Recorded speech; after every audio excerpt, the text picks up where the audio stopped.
Congressman, all falls under this sort of nebulous impeachment inquiry that James Comer and Jim Jordan, your Republican colleagues, have been undertaking for the last several months. What do you make of this effort to hold the Attorney General in contempt? So let's break this down. They have the transcript of the interview. They have the information. They have it black and white on paper. The substance of what they want, they already have. And they are now trying to hold the Attorney General in contempt simply because the Attorney General won't turn over the audio, knowing that they will just use that for their own political partisan campaign purposes, because there is no legitimate reason that they can enumerate why they need the audio for their congressional purposes in addition to the transcript. But it gets better. The person trying to bring contempt against Merrick Garland for violating a subpoena, for providing the substance but not necessarily all of the mechanism, is Jim Jordan. Jim Jordan entirely defied a subpoena from the January 6th committee. He didn't just give transcripts and not audio, he gave nothing.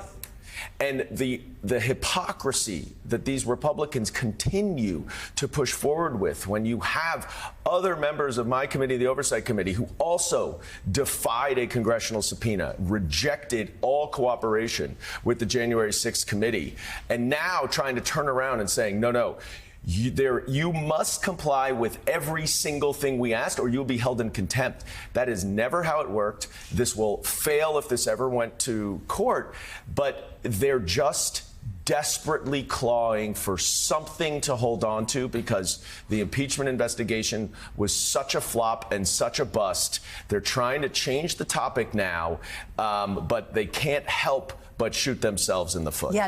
I do have to laugh. A couple of clowns, a few people on social media and the likes, are upset that Dan Goldman was on Morning Joe this Tuesday. They actually forget Dan Goldman is a qualified legal counsel. In fact, he was the lead prosecution in the impeachment of Trump.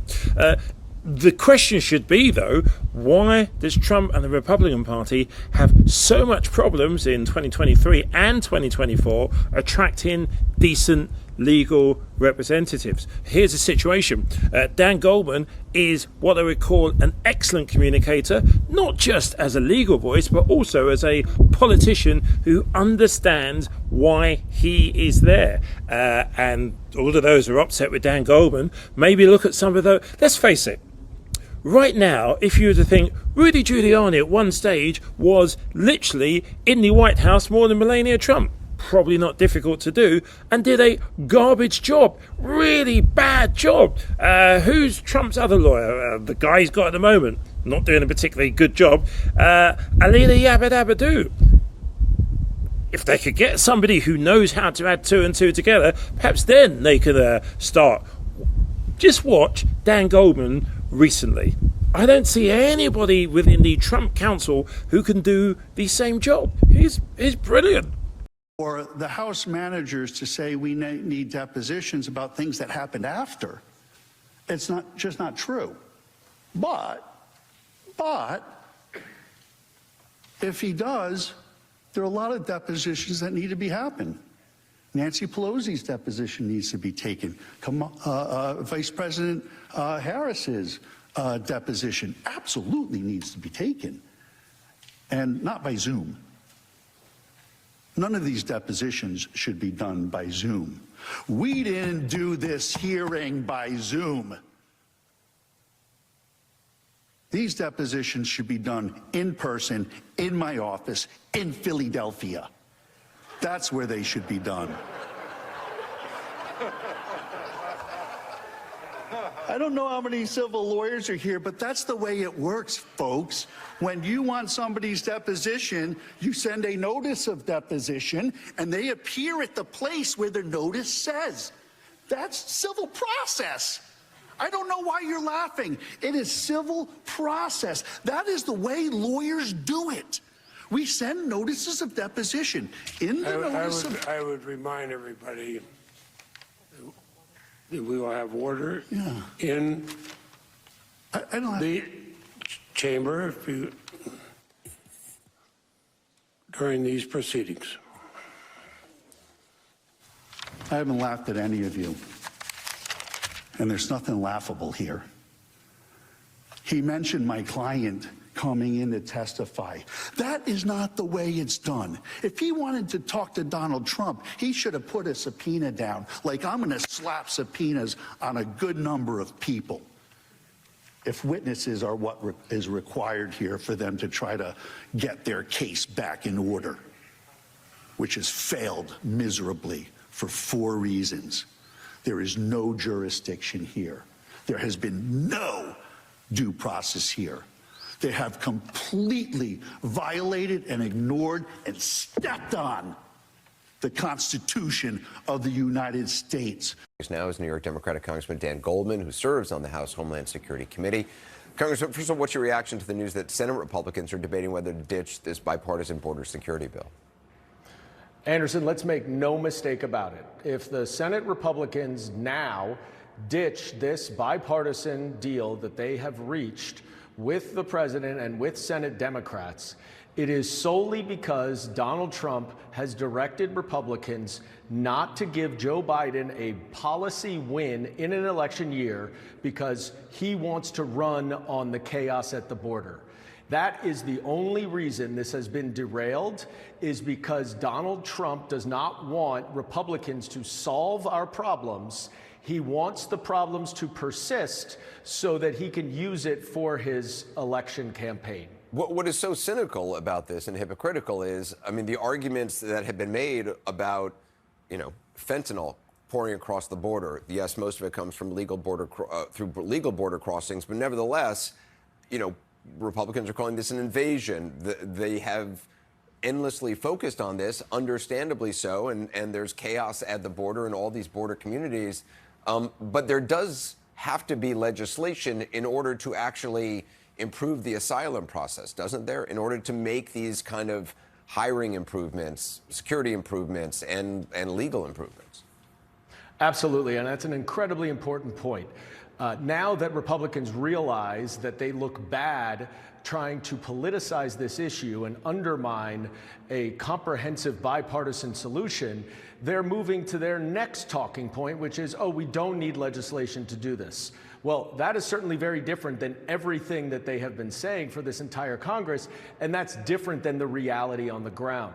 The executive branch, Secretary Mayorkas, President Biden only have so many authorities and so much funding to secure our border, and we are facing unprecedented migration patterns. So they need more authority, they need more funding in order to address the asylum backlog, in order to secure our border, in order to address the fentanyl trade, in order to interdict with the Mexican drug cartels, in order to do their job. And that funding can only come from Congress. So it is false to say that President Biden has the necessary authority to secure the border or to address the situation at the border.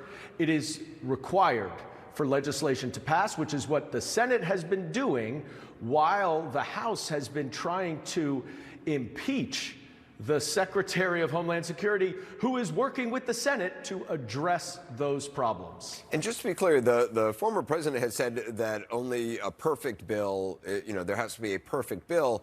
Any kind of bill that ultimately will be negotiated will be just that, negotiated. There's nothing that's going, that's how things get done. There is no such thing as a perfect bill. Anderson, we are operating in divided government.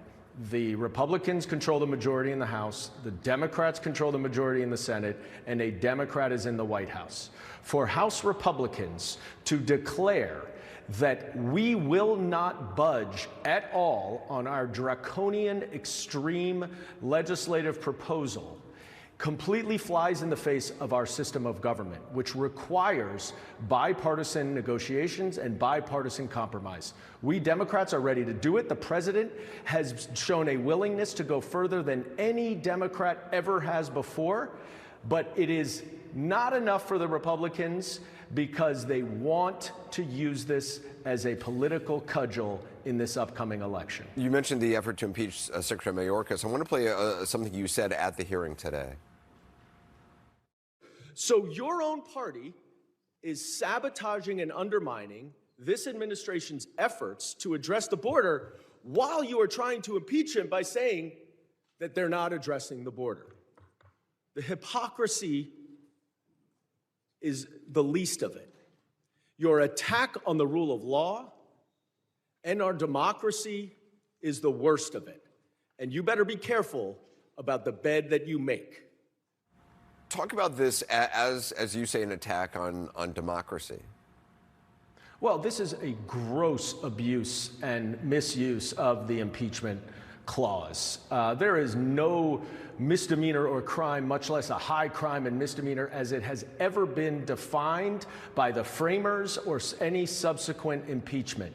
They have fabricated out of whole cloth 2 articles of impeachment that have no basis in law, nor have they even tried to substantiate the articles with any legal brief or citation. And instead, they are turning this political issue, a policy dispute that's being hashed out in the Senate, into grounds for the second ever impeachment of a cabinet secretary. They are undermining and debasing the Constitution, and they need to be careful, Anderson, because the precedent that they are setting is that if a secretary of cabinet secretary in any way does something that the opposing party in the House does not like, then that secretary will be impeached. It goes both ways, Anderson, and this is a new Democratic Party. We are not going to take this lying down. Congressman Dan Goldman, thank you. Thank you for joining me tonight. How are Democrats preparing to handle this inquiry? Well, the same way we've been handling the same inquiry for the last 8 and 9 months, which is to continue to point out the facts and the truth, and that there is no evidence to link President Biden to anything related to his son. They have had 8 or 9 months to collect evidence. They have collected more than 12,000 bank records, 2,000 suspicious activity reports, witness testimony. The Biden administration has been very cooperative. And remember, Donald Trump famously said he would defy all subpoenas, and he turned over 0 documents from his administration to the 2019 impeachment inquiry. And so we're just going to continue with the same thing because, as Speaker McCarthy said in 2019, his declaration of an impeachment inquiry does not change any authority that these committees have. So their authority today to issue congressional subpoenas and get materials is the same as it was yesterday. Well, that's certainly not what Republicans think. I mean, we had Nancy Mace on last night. She said she supports an impeachment inquiry before McCarthy announced it today. And we asked her about what justifies this. This is what she told me. But isn't it supposed to be the evidence that leads you to pursue impeachment and an impeachment inquiry? Well, that's what the inquiry is for. But there's to already get more 3 evidence. investigations. I think that's where people are confused because it's not like but there's no investigation we don't have Joe Biden's bank records yet. And so one way to do that, my understanding, would be through an impeachment inquiry. So are you saying that she's wrong there, that this does not give them any more power to go after those bank records of President Biden or his family members? Yes, she's wrong. And the speaker said it himself. You would need a House vote to start a formal impeachment process that would potentially get, more authority through the impeachment process. Of course, if Speaker McCarthy wants to talk about precedent, let's look at the precedent, which is that Donald Trump's administration gave 0 cooperation, 0 documents. But even just to my friend Congresswoman Mesa's point about the bank records, they have over 12,000 pages of bank records, and none of them trace back to Joe Biden. They have looked at suspicious activity reports. None of them link to Joe Biden, which is why you always hear them talk about the Biden family or Hunter Biden. But they are not impeaching the Biden family, and they are not impeaching Hunter Biden. This is an impeachment inquiry into President Biden, and there is no link, 0 evidence to justify this. She has seen these reports. Obviously, she's on House Oversight. They went to the Treasury Department back in March, I believe it was. She claims that they would make people blush if they could see them. You're saying that she's lying about that? I watched her clip, and if you go back, She says it would make people blush if you saw the suspicious activity reports related to the Biden family. She did not say President Joe Biden because there is no reference to President Joe Biden in those suspicious activity reports. They have gotten a ton of bank records, and those bank records do not go to Joe Biden. Their witnesses do not say that Joe Biden had any link, connection, interaction, involvement with Hunter Biden's business. This is a purely political, partisan game that they're playing at the behest of Donald Trump to protect him, to distract from him, and to try to help him in the election in 2024. And they are about to lead us into a government shutdown because they're distracted with these shenanigans that have no merit. And when you talk about the power that they have now that this is an inquiry, you're saying that unless that they have a full House vote, that they do not have the power to request more documents from these agencies, that essentially you're saying the administration can ignore the request that they get from the lawmakers that he's put in charge. No, they have the same power today that they had yesterday, and the administration has provided numerous documents and witnesses. They haven't specified what they have been unable to get. I haven't heard a single Republican say, we asked for this and we are not getting it. There is nothing that they're not getting. The Biden administration has been far more cooperative than the Trump administration was. Multiple different agencies have been cooperating with the Republican investigations. They've been doing this for 8 or 9 months. What I'm saying is they don't have any greater authority today than they did yesterday to get the materials, but they've gotten the materials. And unfortunately for them, those materials do not support any high crime or misdemeanor, much less any wrongdoing or misconduct. Is there any chance, in your view, that this inquiry does not lead to a full impeachment of President Biden? Well, it'll be very telling. There's a traditional sort of conventional wisdom, I should say, is that once you go down this path, it's almost impossible not to ultimately take a vote. But I can assure you, Caitlin, the reason why the Speaker changed his mind in 11 days is he does not have the votes from his own party. There have been members on the moderate wing, on the far right wing, the Freedom Caucus. Ken Buck has come out and said that he does not see any evidence linking to Joe Biden.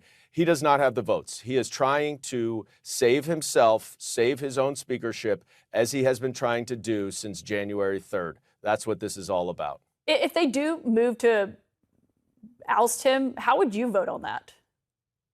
Well, I don't know if that will come to pass. I think that, you know, the Republicans are in such disarray right now that Kevin McCarthy is afraid at every turn that Marjorie Taylor Greene or Matt Gaetz is going to turn on him, and that he's essentially held hostage by the extreme fringe right wing of his party. And so why are we going to spend the next few months on an bogus and sham impeachment inquiry? Because Donald Trump wants them to. And Donald Trump has been calling them and urging them to do it because he was impeached twice. One of those impeachments of Donald Trump was because he tried to extort the president of Ukraine to investigate Hunter Biden. The president of Ukraine refused. Unfortunately, House Republicans don't have the spine that President Zelensky has, and they are now doing Donald Trump's bidding. I want to ask you about the New York trial that took place today, because this took place in your district. You're sort of the connector between all of the chaos that's happening out there. Do you see a connection between Donald Trump's behavior and the behavior you see from someone like Matt Gaetz? Donald Trump is a mob boss down in Mar-a-Lago directing his soldiers in the House of Representatives what they should do. And that relates both to the shutdown and to the 90 people who voted against the clean resolution, the continuing resolution, and it relates to the impeachment, which Donald Trump has very actively encouraged because he wants retribution for his own impeachment and he wants to hurt his opponent, President Biden. This is, remember, the exact investigation that Trump tried to extort and coerce President Zelensky to do in Ukraine in 2019.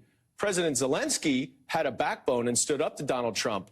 Kevin McCarthy and the House Republicans do not. So we are where we are right now because this is what Donald Trump wants.